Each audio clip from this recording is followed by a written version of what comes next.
I have come to the conclusion that people prefer to be in situations they cannot understand.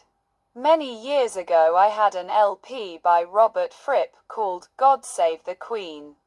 He uses two Revox reel-to-reel tape players as an echo machine. The echo repeats many times and eventually fades out. All the time he adds new notes with the guitar that overlap what is already playing. The new signal is always stronger than the old ones, which eventually fade out completely. He was asked once what he was doing, and he replied that he could not understand what he was doing.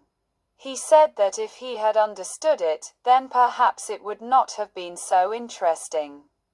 A marriage works the same way. You enter a relationship that you cannot understand and you exit it when you have finally learned your lesson and understand what you have been in.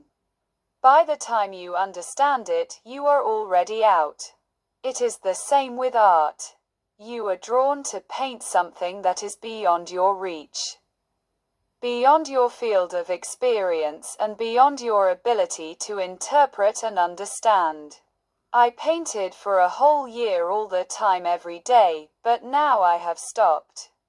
I cannot see or understand what I am doing when I paint because the prerequisite for being able to paint something bigger than myself requires that I let it happen to me, just as a new relationship I enter into is something I do not understand but let happen. This for expansion and enlargement. Perception and creativity are mutually exclusive. When I am creative, I cannot give perception any space. If I do that, creativity collapses because creativity requires 100% of my attention to function. You set up a relationship. It works for a while, but you do not know why because you do not know what you are in. What sets things in motion is a field of thought. This field is not conscious and not verbal. Such a field is always a relationship and includes others than yourself. If you are in a spaceship millions of light years away from others, even then your priority will be to establish contact with someone out there. The task of the Holy Spirit is to connect people. We alternate between meeting and parting. We need both. In the meeting we are confronted with something we cannot understand, and in the parting we learn to look back and understand what happened. If we do not part, we will not be able to understand.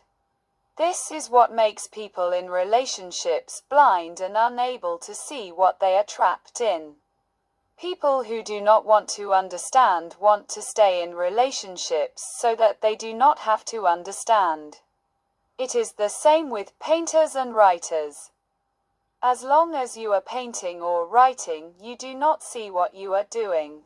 Only when you stop and take a break will you realize what you have done. A writer once said that he wrote to make the passage of the moon invisible to himself. So we end up in all kinds of relationships because we cannot bear to feel what is really true. Or to put it another way, it is only when you are in a relationship that you are alive, and you do not need to understand anything to function in a relationship. In a mechanical workshop I know, there is a poster hanging on the wall and it says, "Theory is when everything is correct, but nothing works. Practice is when everything works and no one understands why." When we are children and young people, we set out on different paths and we disagree and we stop understanding each other.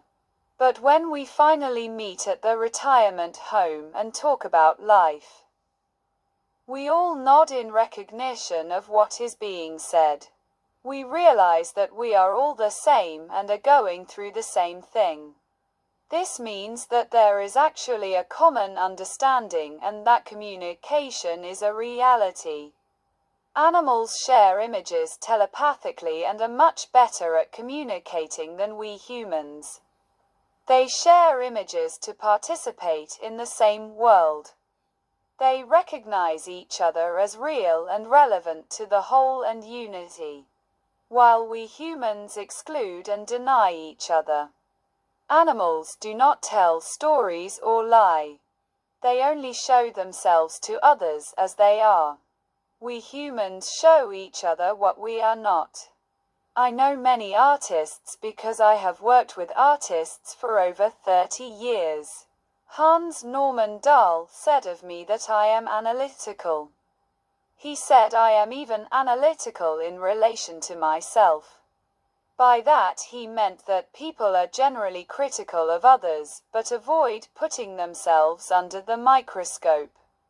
I find that artists choose to be able to paint and not understand rather than understand and not be able to paint. They are simply afraid to discover what they are actually doing. Because if they realized it, they would have to stop and make changes. Which in the case of marriage means that you have to part ways with someone to get on the right track.